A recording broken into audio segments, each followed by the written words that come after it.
play will go under review.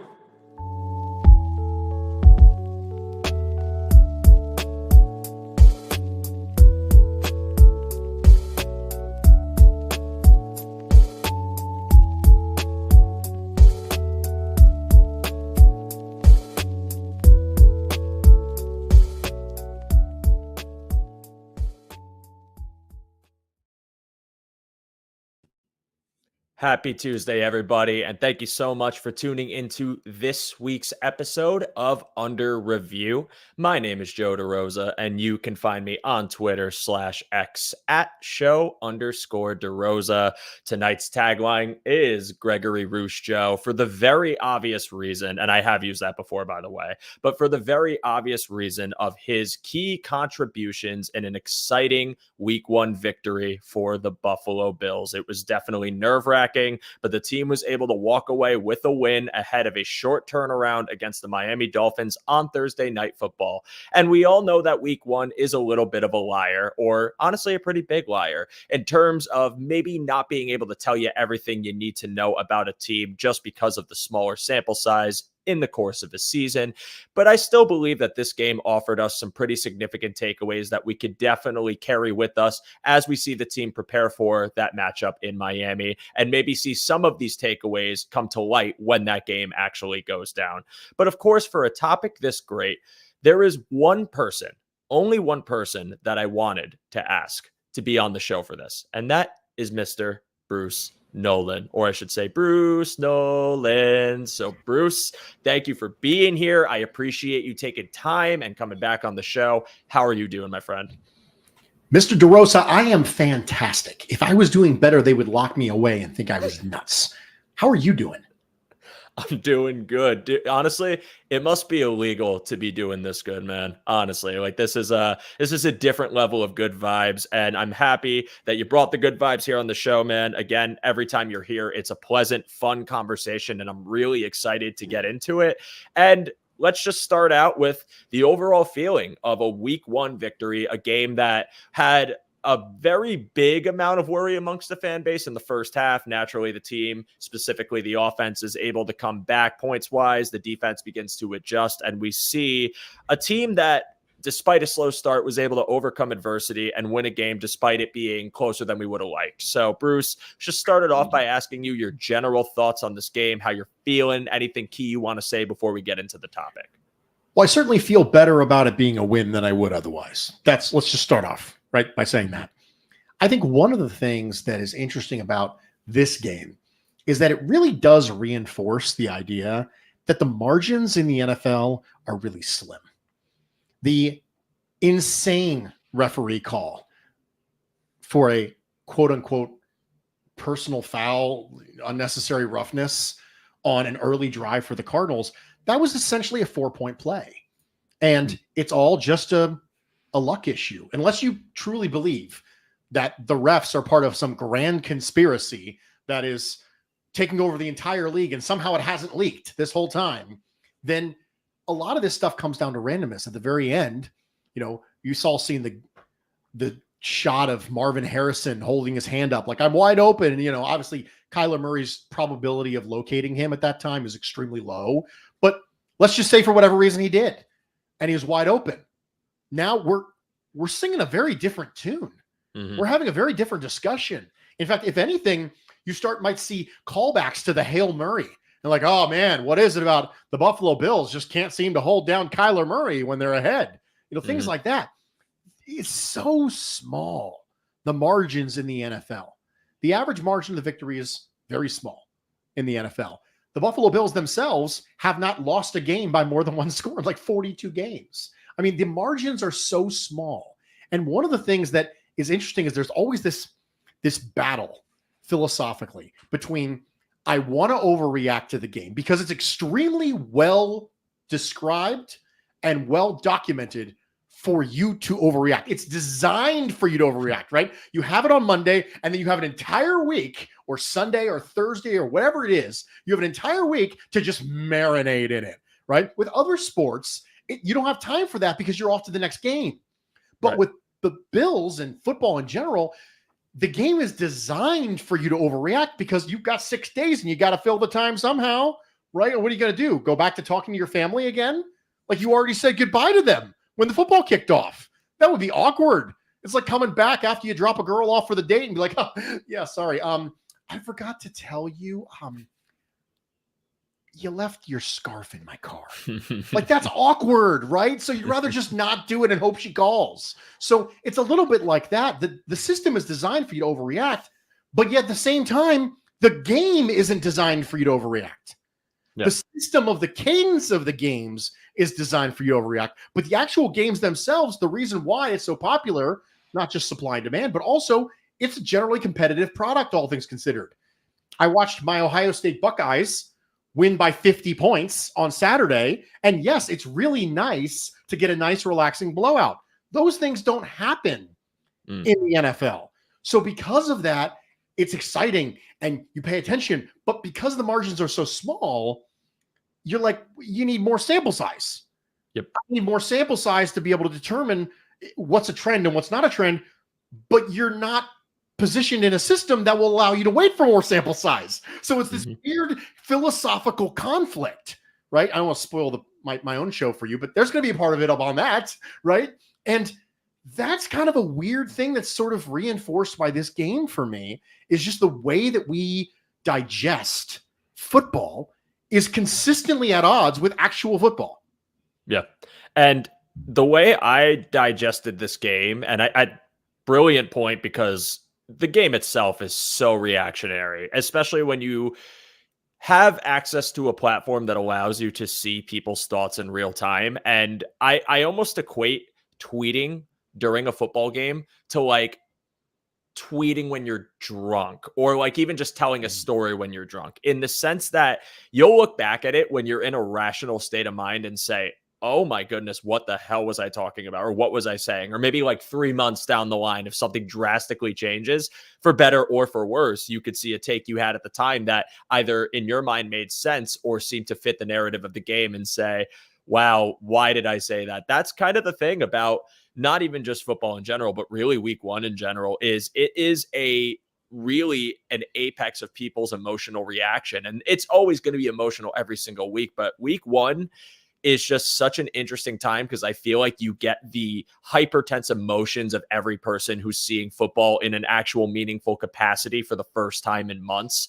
And therefore, it brings out some of the most insane, absurd takes. And I just say this because I brought this comment up from James Emming, and I think this is a great comment. This offense put up 34 points with next to 0 preseason reps. That should be a good sign regardless of the opponent.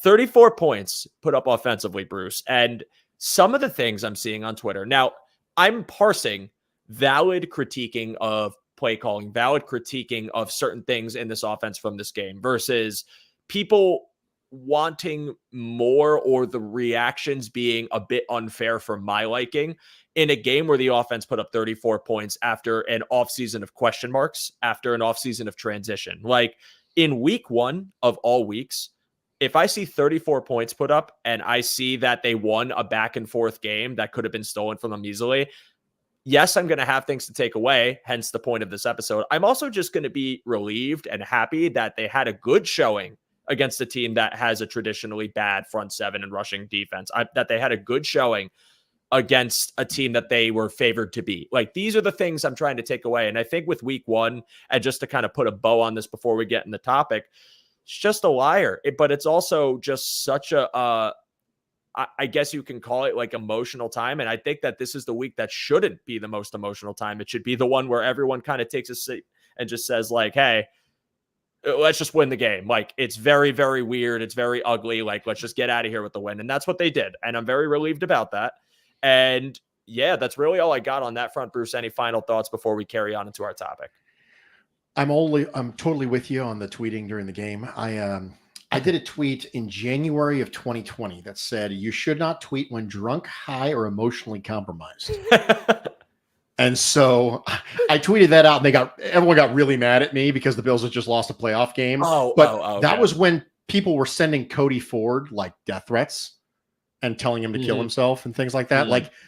Dude, I kind of had a reason to say that. Like, I understand, well, hey, I'm just really mad and I need to vent. Okay, cool. But somebody else is going to suffer the consequences identically to if you weren't drunk, high, or emotionally compromised. So you get to say, oops, my bad, but you don't get to take back the things you said. Right. And so that's why I'm totally with you on emotional control when making statements like that. Yeah. And you say, don't tweet when you're drunk, high, or emotionally vulnerable. Or was it vulnerable? Is that the word you used? Compromised. I apologize. Yeah. Some people are doing all three at once when they watch football games. I'm drunk, I'm high, and I'm emotionally compromised. So you get that too, and you can definitely tell when someone is all three things. But like even this, and Steve T-Dobbs, I appreciate you guys watching. Please understand what I'm about to say is not anything obviously personal, just to the comment here. Yes, they left some on the field, and yes, they could have easily had 45 points. 34 points is still a good offensive performance. And while we do want them to do better, we're talking about week one. We're also talking about it in context with the rest of the game. 34 points was enough to win. Can they do better? Yes. But I feel like I just am not taking away that they should have had 45 as like a caveat to their offensive performance, as much as it's like, this is week one. We put up 34. It was ugly. There were penalties. This is the baseline now. Let's improve each week. It's week one against an NFC team. But again, I definitely understand this. I just personally think I'm setting on the fact that I still thought it was a very good offensive performance. A nice full offseason debut for Joe Brady. And Bruce, let's get into the offensive takeaways. And I'm going to let you lead off. Just again, and for everyone who may not know the format, I asked Bruce to write down his biggest takeaways, 3 biggest takeaways from offense, defense, and special teams. We do not know each other's. So I'm excited to hear what he came up with, honestly, because it was open-ended. It was whatever you felt like. So Bruce, for offense, what is your first takeaway from this week one performance? My first takeaway is that I wanted to make sure that I had takeaways that I didn't think you were going to have, because I thought it would lead to better conversation. So I actually went with my 4th, 5th, and 6th takeaways with the hopes that you would take 1 through 3. So, it's part of being a team. You want to make sure your team, want to be a team player. My first takeaway is Deion Dawkins is a freaking monster, and I'm sick and tired of him not getting his credit. That's my first takeaway. Do you remember, Joe, when people were ready after week 1 against the Pittsburgh Steelers a couple years back? They were about ready to move on from Deion Dawkins after he'd come off COVID season, right? Yes. Do you remember this? And nearly died. It was insanity. And to this day, people still hang on to this idea that Deion Dawkins isn't a really good left tackle. Like, I don't know what to tell you, man. The people who watch film for a living think Deion Dawkins is a good tackle. The analytics say he's a good tackle. Josh Allen says he's a good tackle. The general manager and coach who you like, well, more general manager than coach nowadays, think he's a good left tackle. Like, I don't know at this point, you're just hanging on just to hang on. Yeah. Deion Dawkins put some ridiculous film on the table against the Arizona Cardinals. Some high-level stuff. Hand usage, movement ability, the ability to connect with moving targets. You can run tackle wrap, you can run dart all day long because you have a tackle who's willing to do it, number 1, is capable of doing it, number 2, and number 3, looks like he's genuinely enjoying just bowling over people for fun. Yes. And so you can run it both ways because Spencer Brown's your right tackle. One of the things that you wanted to talk about with this new look offense was run game effectiveness. Are they going to be more effective running the ball? Are they going to help out Josh Allen a little bit running the ball? Deion Dawkins is not just a good pass protector. He's a really good run blocker. He is a high level left tackle, and I'm sick and tired of him not getting his due. People need to let it go, and they just need to accept and be happy, because what's going to happen is we've gotten spoiled as Buffalo Bills fans. We went almost from Jason Peters directly to Deion Dawkins. We took a little bit of a side note. We went Demetrius Bell, and then we had Cordy Glenn, who was really good until all of a sudden he wasn't, and they went right into Deion Dawkins. Yeah. We've been spoiled for almost 20 years with left tackle play, and there will come a day where we will very much miss this, but today is not that day. A lot of discourse around Deion Dawkins also is prisoner of the moment from the 1 rep against Chris Jones he lost, where Josh Allen had Shakir open in the end zone in the playoff game. And if your whole basis of Deion Dawkins' play is a rep against one of the greatest D tackles in Chiefs history, one of the best in the NFL now, and probably going to cement himself as one of the best ever if he hasn't already, then I think that's unfair. Deion Dawkins was exceptional, and I got to watch pretty much every run rep from Cook and Ray Davis and Ty Johnson, and I made it a point to go back and at the very least watch Dawkins on those plays. And like it's never perfect, but yeah, he's just such a physical presence, and I love the fact that they're willing to move him around. I love the fact that he's willing to move around. The way he gets downfield is insane. It's almost like this is such a niche reference, and forgive me for my nerdiness, but and I'm not even sure if this is a fair comparison, but in Super Smash Brothers Brawl, Lucario is a character that the more hits he takes, the stronger he gets. And when you get him into like the 100% damage range, he becomes OP as hell. So if you're someone who's really good at lasting in that game and good stalling, you can do a lot of damage with the more hits you take. And Deion Dawkins seems to be the type of person who loves taking contact and loves just imposing his will as a result and almost like deflecting it back to you. It's so much fun to watch. And Bruce, you nail the ability to read my mind when you come on the show, because my first takeaway had more to do with the offensive line in general, not Dawkins specifically. So I'll carry it into that conversation. But just going from Dawkins, I thought that when we talk about the tackles, just from the O-line play, because my thing was O-line play, I saw a stat today, and forgive me, I had failed to write down the source. I could try to find it and retweet it later. But both Dawkins and Spencer Brown were 31 for 31 in pass blocking snaps. So they did not allow a single sack in any of their reps. Now, it didn't mean the reps were always pretty, but they still managed to keep Josh Allen clean. And when we talk about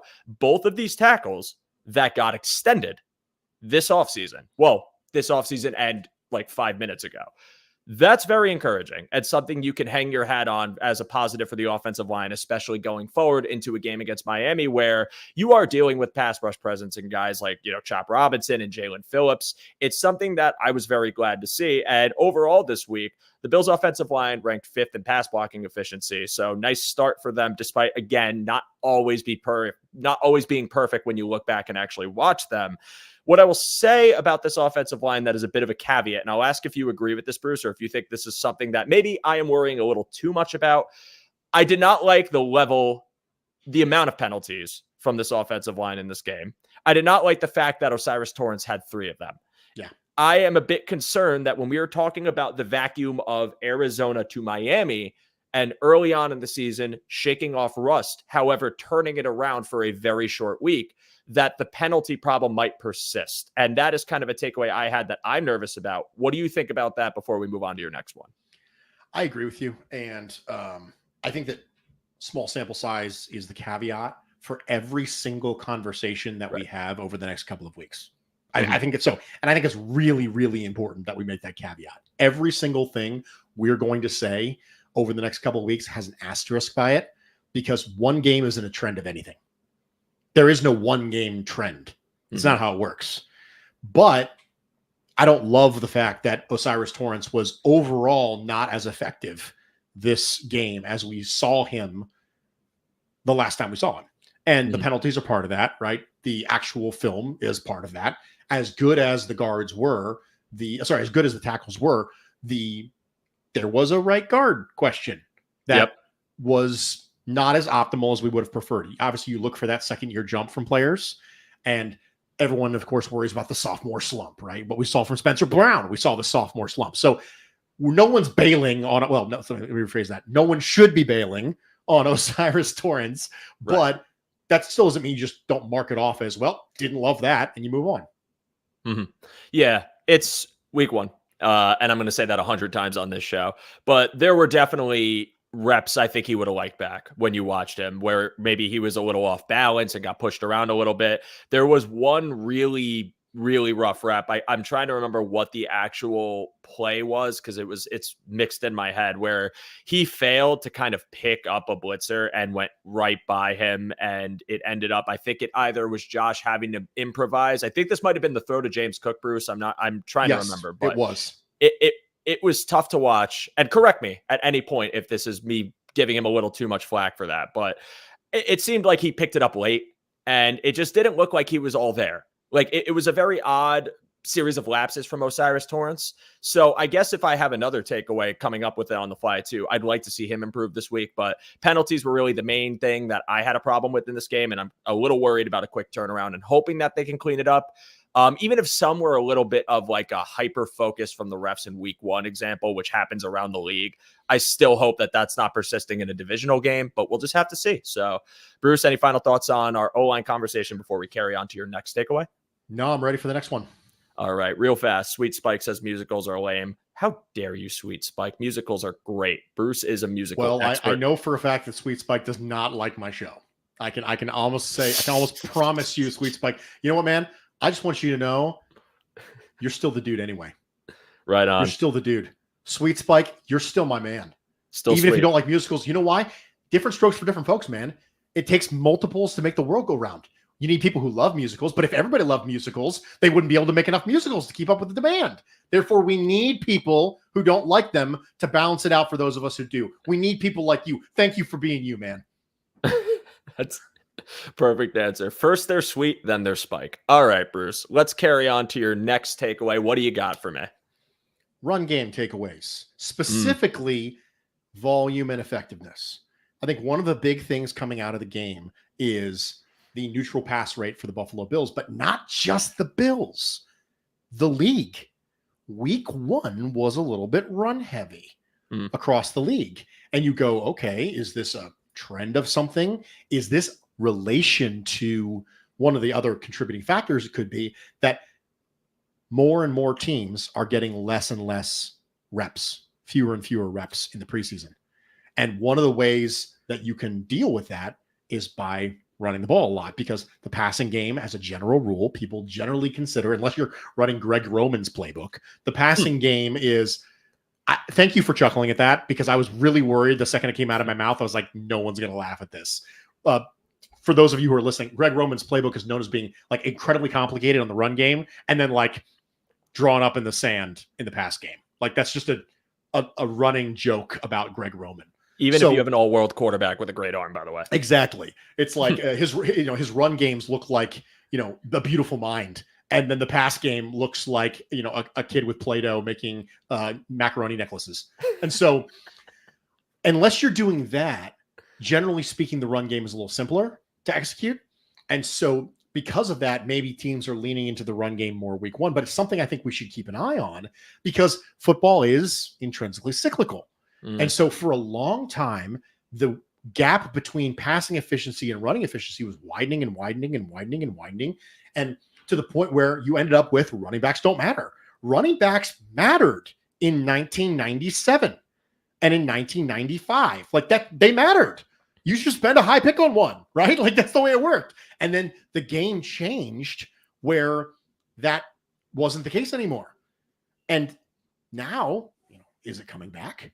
Is it rotating back? As the running back discussion, as the offensive line discussion, as the run game discussion starts to become a bigger and bigger piece, I think, again, 1 week, asterisk, it could change the whole entire world. But I think one of the things that's interesting for the Buffalo Bills is that they ran a lot on first down.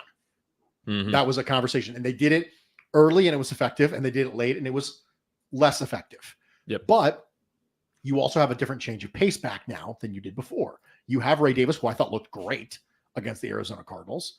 And I think that when you look at the Thunder and Lightning, whatever you want to call them, right? I don't think it's going to be a 50-50 split, but you specifically got a player like Ray Davis for things like this. If he becomes the player you were hoping Zach Moss would be, then all of a sudden it becomes more of a 60-40 situation than an 80-20 situation. And obviously he's going to have to, Nicholas says, make wide receivers cheap again in the comments. I appreciate that, Nicholas. I just want you to know. And so I think the run game takeaways are important for the Bills, but I think we need to step back and look at the league and look at where the game is trending to see if the Bills are ahead of the curve, behind the curve, or on the curve. And I will always be a proponent of, I do not care how many times the Bills run. I do not care how many times they pass. What I care about is, was it effective? Did the offense look good? Did they score? Did they win? Like, that's where I'll always predicate it, because I saw conversations about concerns over the Bills becoming more run heavy, which If they do and it works, I'm okay with that. Like we have Josh Allen, we have an all-world quarterback, and you want to use him. They're still going to use him.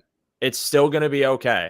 I counted it out. So Josh Allen had 23 total passing attempts. He only had 5 in the first half, but he had 18 in the second half. He was 5 for 5, then eventually 13 for 18 when he got to the second half. If you excluded scrambles, he had 33 total rushing attempts at 9 in the first half and 24 in the second half, meaning they had one more rushing attempt the entire second half. Or I'm sorry, one more rushing attempt in the entire second half than they did passes all game. And yes, that is a skewed balance. However, we have to look at the context of the game too. And like you said, the trend around the league and how the NFL is kind of potentially shifting. It's not a total concrete thing yet, but when you look at what has been spoken about when it comes to defenses in the NFL, and Bruce, I don't remember if you and Anthony spoke about this on his show, but I do remember hearing Ant mention it on this guy's coverage. I remember reading about it in other places, but teams trying to take the deep pass away because so many prolific arms have come into the league that can hit you on all ranges, especially from odd angles outside of the pocket, that teams are trying to take that away from you. They don't want you to go downfield. So what they're going to do is they're going to sell out, have deep coverage, try to disguise it, try to take away your punch down the field. And what do you have to do? You have to pivot. You have to adjust. So what better way to adjust than leaning on maybe the potential of a good running back and good blocking scheme, being able to capitalize on maybe having a little bit more space and getting more yards as a result, and forcing teams into a bind where, yeah, we could keep defending them deep, but at a point, we are going to have to adjust if it's working nonstop and they're gashing us.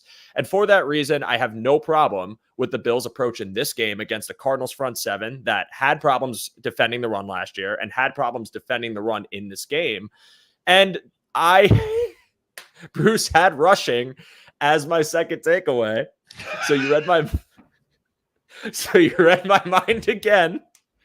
I really appreciate that you made an effort to avoid it, but here I am. I can't even help it. I might have read your mind. We're so dynamically linked that I literally can't even help it. It's the Jono show. It's the no Joe. No Joe? Is that what we are? Got to get tough. No Joe. Right? Please tell me you got the reference. You got it right. G.I. Joe? Yeah, okay. G.I. Joe. No one ever called me G.I. Joe growing up, unfortunately. It was a nickname I kind of wanted and never got. But also because I'll call you G.I. Joe. If that makes you feel better. Thank you, Bruce. For the rest of eternity, Bruce will call me G.I. Joe. But I had rushing, and I had like a similar thing where my takeaway from the game was they rush effectively. I thought that it wasn't perfect. Rushing is never going to be perfect. I would just like for it to be a little more consistent, just a little bit more consistent, because when I looked at the stats this week, they were 19th in overall rushing EPA per play. However, they were 7th in rushing success rate, which I thought was interesting. And I wanted to bring up a tweet from Yards per pass. He's an awesome follow. If you guys don't follow him, I highly suggest it. But he charted the James Cook 19 rushes that were on each run. And in the first half, it was 9 yards, 3 yards, 15 yards, 5 yards, 9 yards, 4-4-0, 8 for 49, 8 carries for 49 yards. Second half was 1, -2, 1, 6, 1, -2, 3, -3, 9, 7, 1. And again, their game plan was to run. So the Cardinals are going to pivot to that. They're going to accept that they have to defend the run. So what happens is the run gets defended. It becomes more difficult to be effective, explosive, and you're only going to get them if your blocking's really well done, if you can make a hole for Cook, if Cook can be explosive and find a spot, have good vision, all these things. But, and this is me not critiquing the game plan. I just like a little more consistency out of it. I would like to see some of those negatives not be negatives and maybe just generate some positive yardage, because ultimately the Bills in this game, despite the second half rushing being a little bit more difficult to attain, being a little more difficult to succeed, were still the most efficient offense in the league when it came to avoiding third down. So it's not even so much a fact that I'm actually worried long-term as much as I really think that slight cleaning up of the rushing game going forward is actually going to make this offense even more efficient. And really, they have an opportunity to do it against Miami, because looking at that game against Jacksonville, even though they were one of the top-rated EPA defenses against the run, they really got that mark because they kept Jacksonville out of the end zone, because Jacksonville fumbled and kind of had issues with ball security. So if you can generate yardage and get Josh into the red zone, I think you could have a lot of success in this upcoming game and really attack that defense on the ground still, and then avoid situations where Josh has to pass if you're worried about his hand and keeping him out of those disadvantageous long downs and distances. This is an opportunity to do it. But again, this is not me critiquing the game plan. I thought the game plan was fine. It's not even me critiquing James Cook. I thought he was pretty fine. I just think that maybe just a little bit more consistency in the rushing attack in the second half can benefit this team and ultimately make them even more of a threat. I was very pleased with it regardless. Bruce, any final thoughts before we move on to the final takeaway of offense? No, let's go. All right. Final takeaway of offense, Bruce. Please no, not even please. If you have the same one, it's going to be electric. So let's see what you got. I would be shocked, but at the same time, not shocked. Play action still low. Okay. Play action still low. So I want to track how easy the offensive coordinator for the Buffalo Bills is making it on Josh Allen.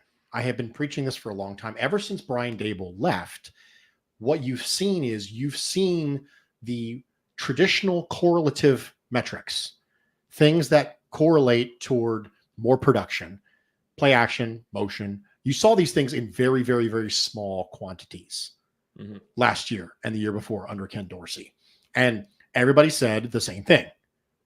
It's working, right? It's working. And it was working until it, didn't work anymore, or it worked not as good. And so they fired him. So I keep track of things like, hey, how often do they run play action? There were 5 play action snaps. Now, there is a question as to whether or not the hand injury contributed to not having as much play action, but they weren't running it before the hand injury. Right. So that's probably not it.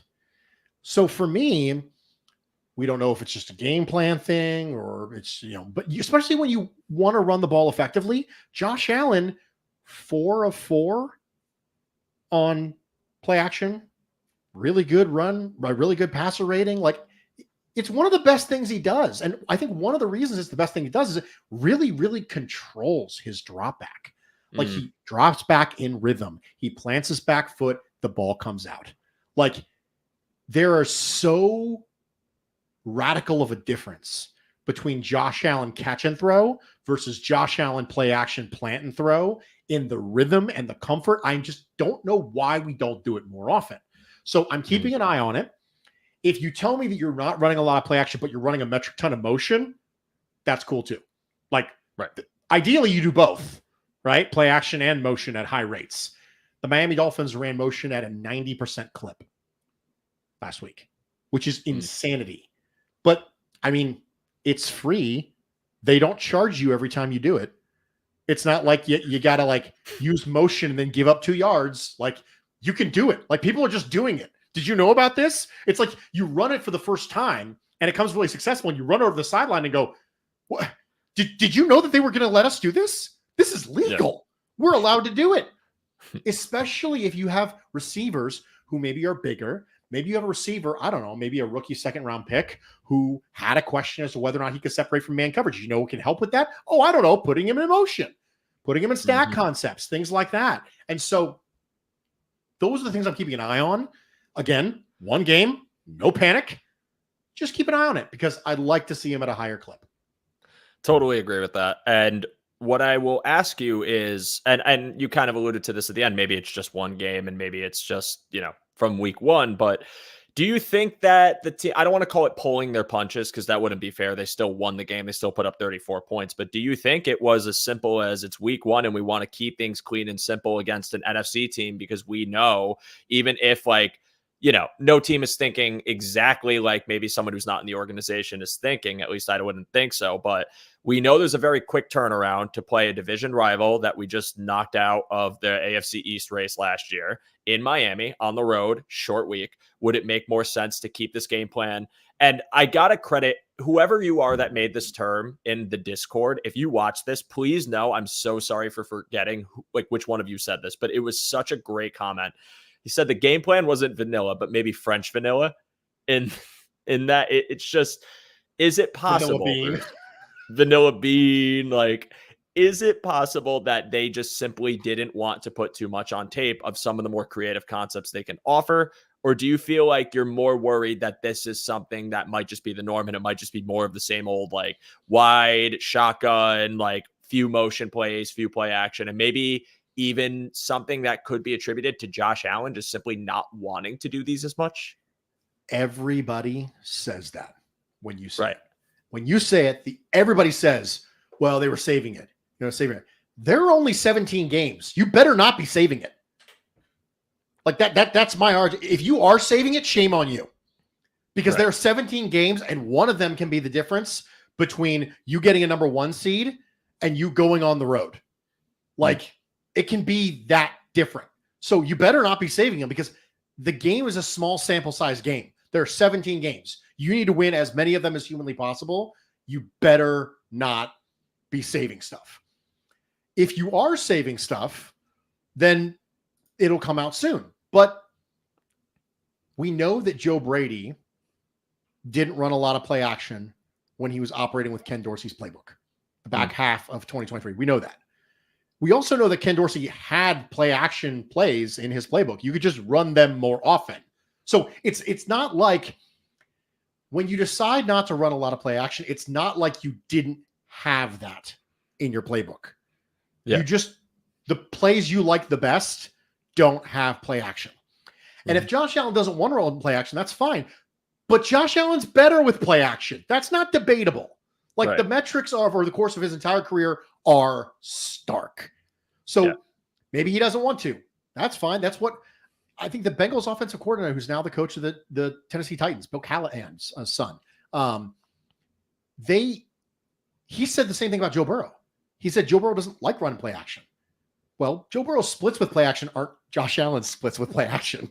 Yeah. So if you listen, I know you don't like it, but it's good for you, so we're going to do it anyway. Like, Josh Allen's not the offensive coordinator. That's not how this works. So if you're really, really great at it, we should be running it more. So for me, unless those splits start to change, I'm going to be pounding the table for more play action, because historically, he's way, way better at it. He's one of the best play action passers in football. Yep. And I just do the thing you're good at more than the thing that you're less good at. And it's not like he's bad without play action. He's just unbelievably elite with play action. Right.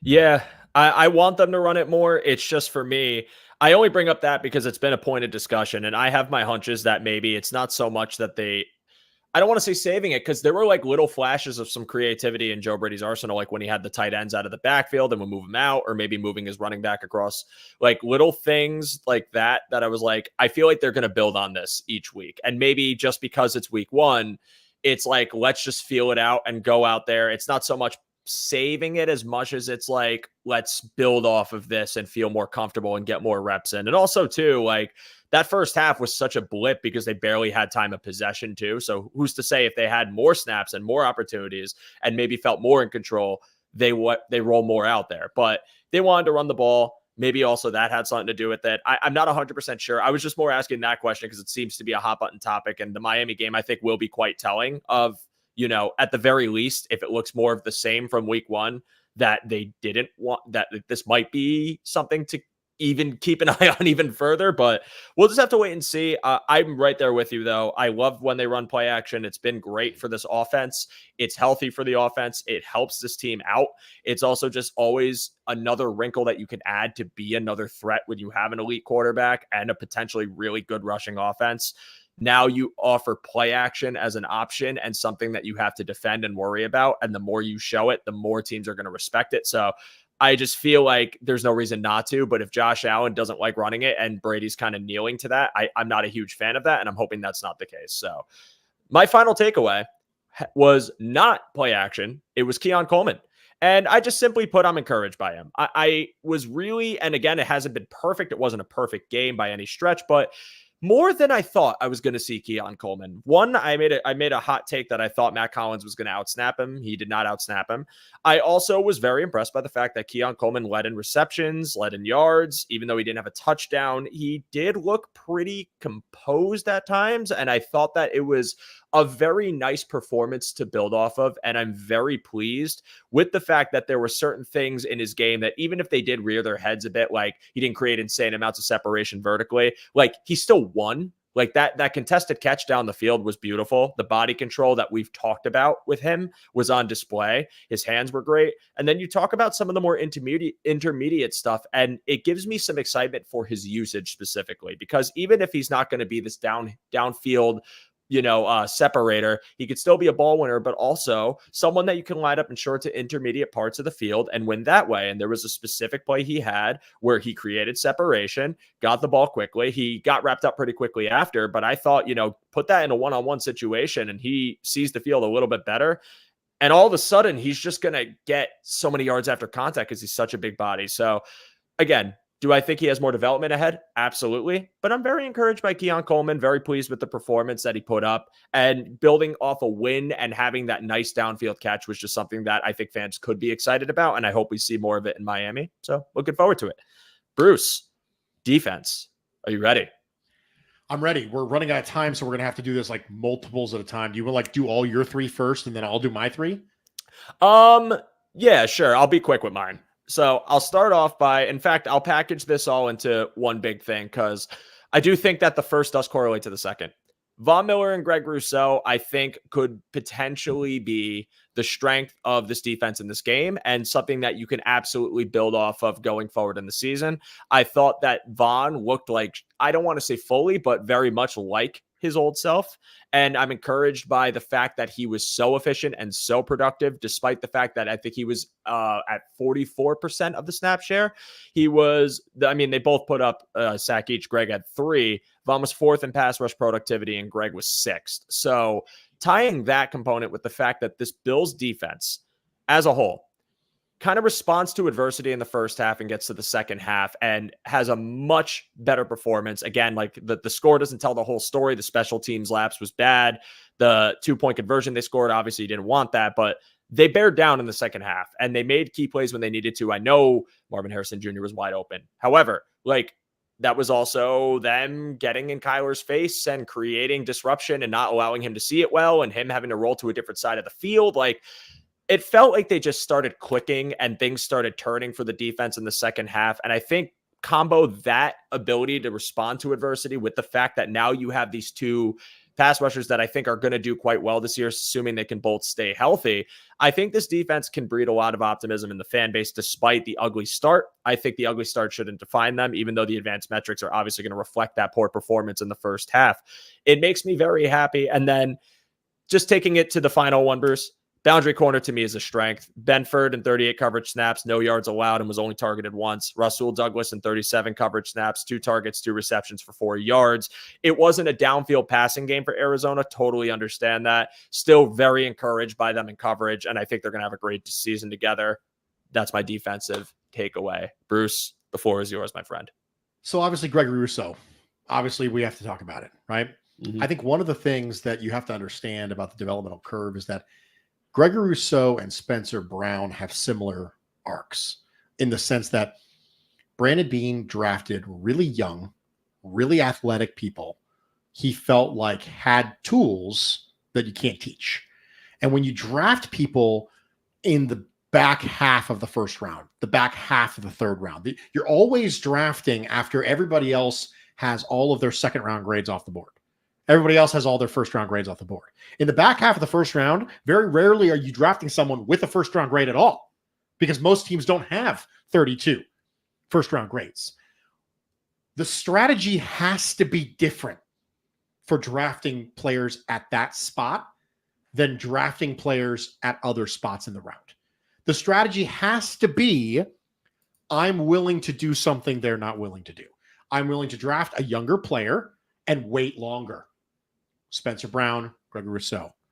I'm willing to draft a player with a specific flaw that other people aren't willing to do, because you have to be willing, if you're going to get star players and you're not going to be drafting where the correlation of star players exists, which is at the top of the first round. One of the things we talked about a lot when we drafted Gregory Rousseau was look at the star pass rushers around the NFL. They're all top 10 picks.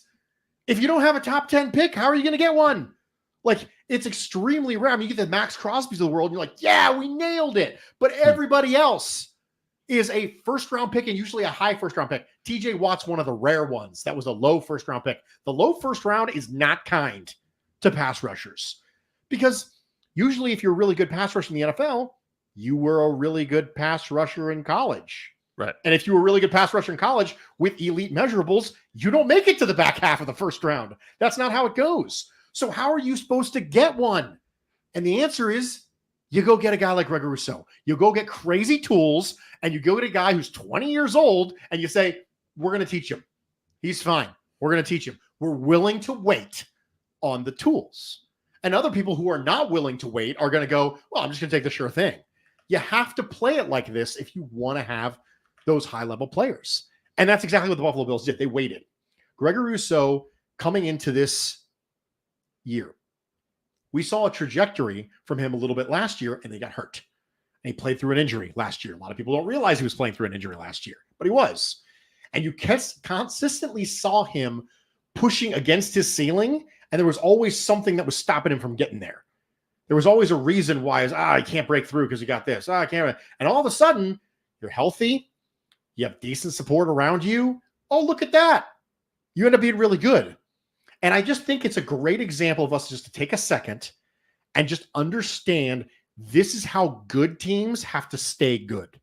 We talked about a lot when a team does something stupid. Well, that's how bad teams stay bad. But how do good teams stay good? In the era of rising prices for quarterbacks and wide receivers, how do good teams stay good?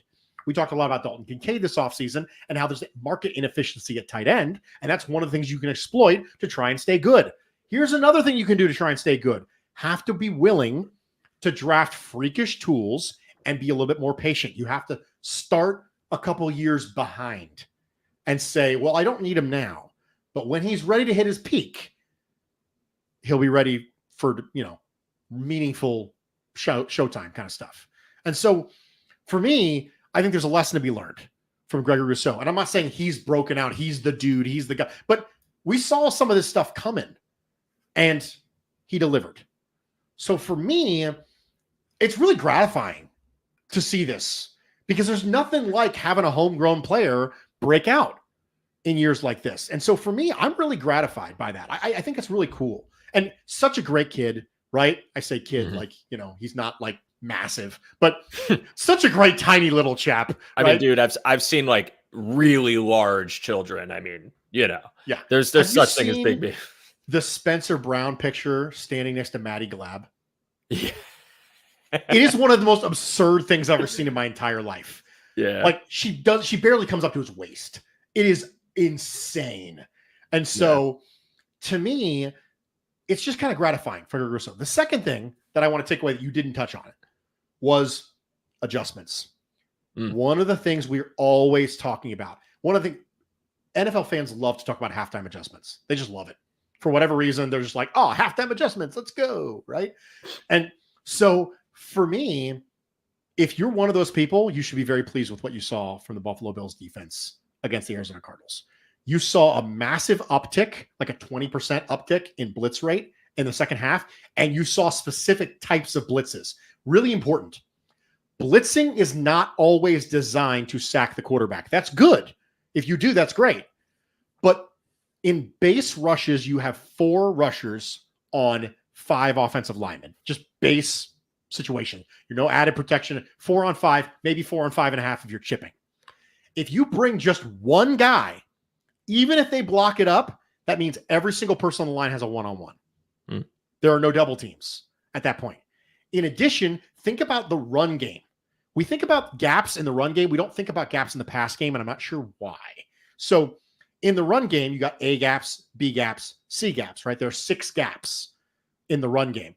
A left, A right, B left, B right, C left, C right. If you want to do numeric system, 1, 2, 3, 4, 5, 6, 7, 8, 9, right? Whatever it is. So you have 8 major gaps. Kyler Murray's going to find one on the way out. The best way to keep him from doing that is to plug him up on the way in. And so blitzing can also help you do that. And that recognition of, hey, let's just bring an extra guy. That way we don't have to tell our ends, hey, make sure you contain, because they're already contained by nature of the gaps. At that point, go rush the passer. Just make sure you stay in your lane, right? You're fine.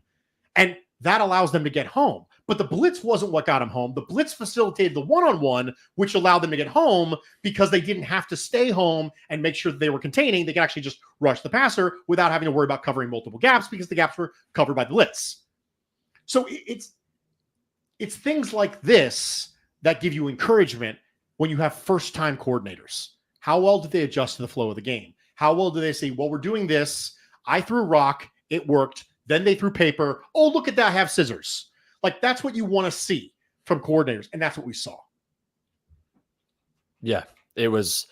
I feel like the Bobby Babbage discourse for the first half was very pessimistic and immediately like a firestorm of irrational takes, and really just how is he adjusting from drive to drive, right? Like, what tweaks is he making? And yeah, it was a bad start, but that second half adjustment was huge. It was a very positive sign. And I think when you're talking about a rookie coordinator, to be able to recognize, one, that something has to give, maybe things aren't working the way I'm currently calling them, but also to be able to do this in the face of at such a large deficit while still rallying and being able to put his guys in a position of strength, that encourages me. Not even just from the standpoint of I think the defense is going to be fine, but this coach might know what he's doing, and I think I'll put a little more faith in him. So, he's got a test against Miami. It's a speedy group. I'm really curious to see what his answer is.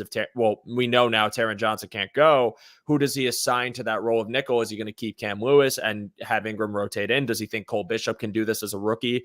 That's an exciting matchup to see, but really just happy that despite such a slow start, it seemed like they never looked back when they got to the second half. I believe it was 80 yards and 5 total points. It's just such a stark difference with such a tweak that, again, halftime adjustments. I remember hearing the Peyton Manning comment about how those don't actually exist. They just chill in the locker room and eat a sandwich and then go back out or something like that.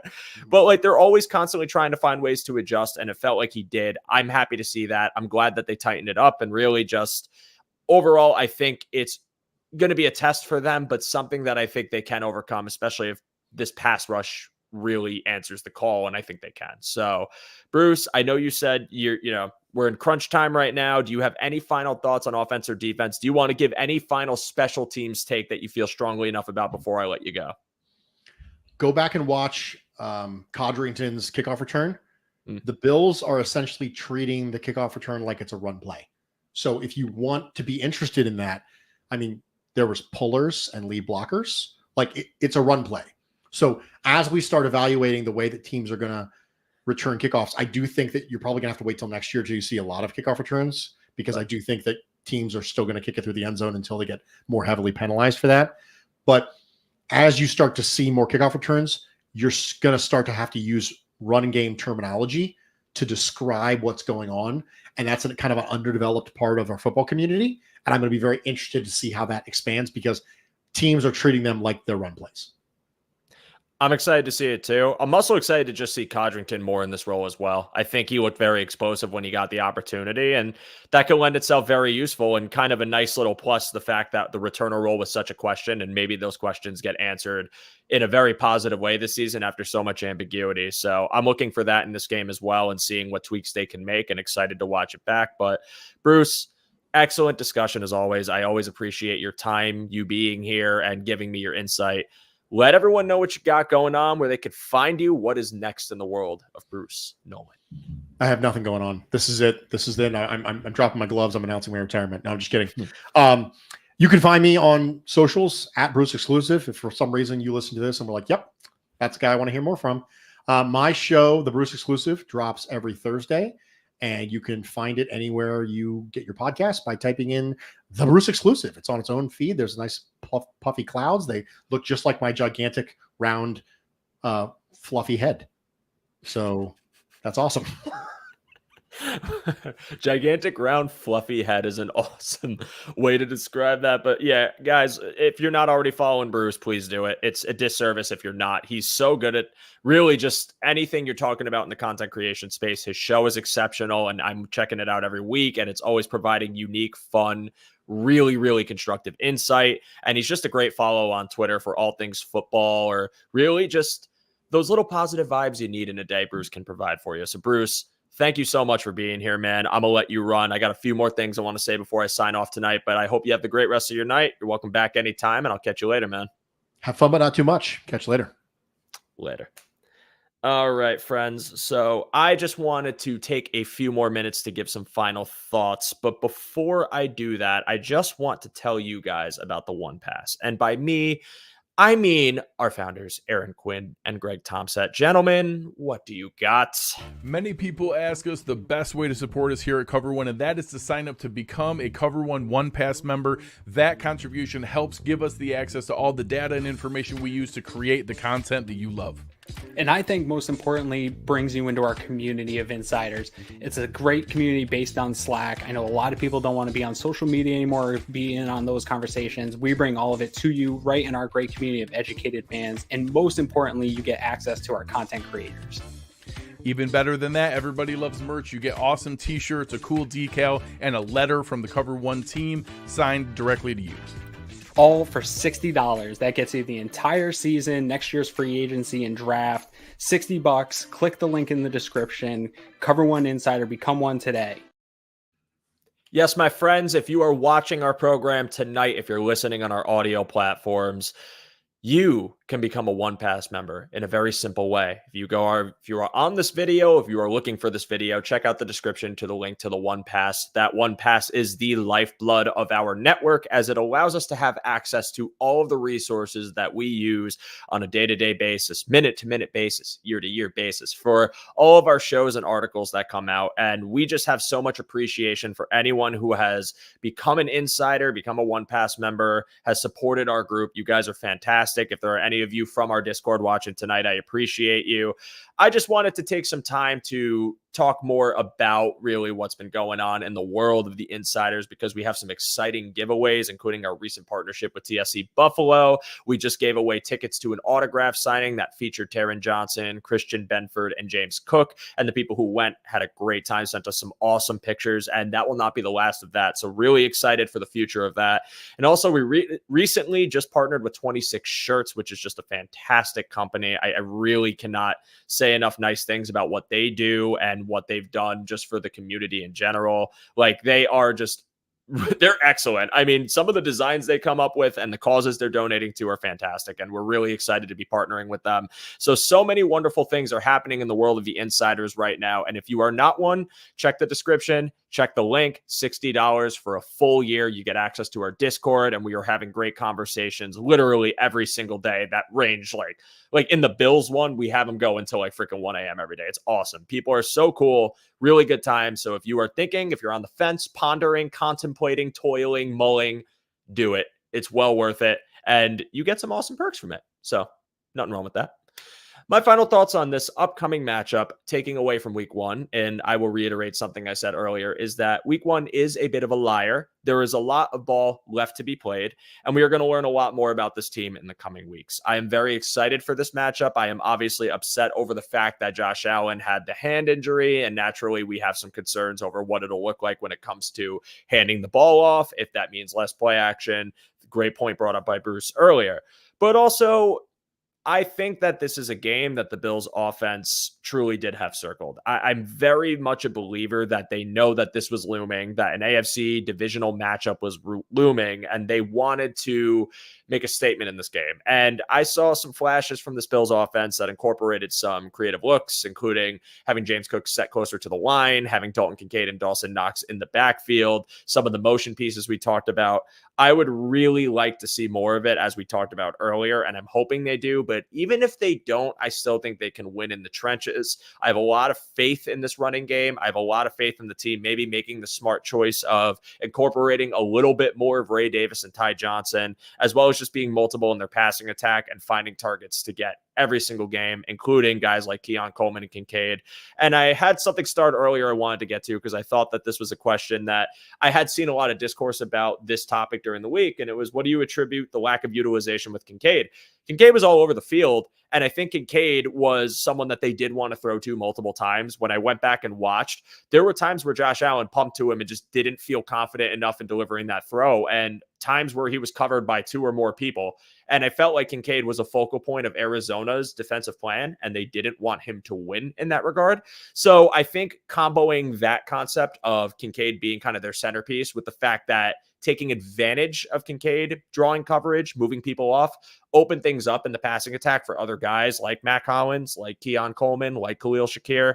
And I don't think that we really should be too concerned over it, because I think that, again, Josh was looking his way. I think they're going to try and find ways to get him the ball in space. I think if you can get motion going and create some of those free releases, maybe with Kincaid, if they want to use a tight end in that component, they're going to have success. So I am not worried about it. And I think the lack of utilization with Kincaid wasn't so much a not wanting to get him in the game plan, but well covered by the Arizona defense. And therefore, let's move the ball to other people, as well as just a really big uptick in running this game. Like I said, 33 total attempts. They outdid their passing attempts 10 times. I think that it's just a byproduct of game plan and coverage, and I think that'll improve during the year. So just wanted to answer that one for you because I saw it earlier and I didn't want to fall on the wayside. And I don't usually go by myself on the show, but Ant's not going live tonight, so I figured I could fill his shoes for that. But guys, fantastic as always. I really appreciate every single one of you joining me tonight. Again, this show is just so much fun to do. I really just am having so much fun with the season being back and getting to kind of work on this in a more like game focused capacity. So if you're a new watcher, a new listener, I truly appreciate you. Again, if you could drop a like on this video, that is huge, not just for me, but for the network, as it exposes our videos to more football fans and more people might be willing to subscribe and check us out, especially the Bills fans that might not know about Cover One. So if you like this discussion, if you like the show, feel free to drop a like. But everybody, this was a ton of fun. I will be back next week for a preview of the Monday Night Football game against the Jacksonville Jaguars. A very awesome guest for that one, so stay tuned. But for tonight, I'm done.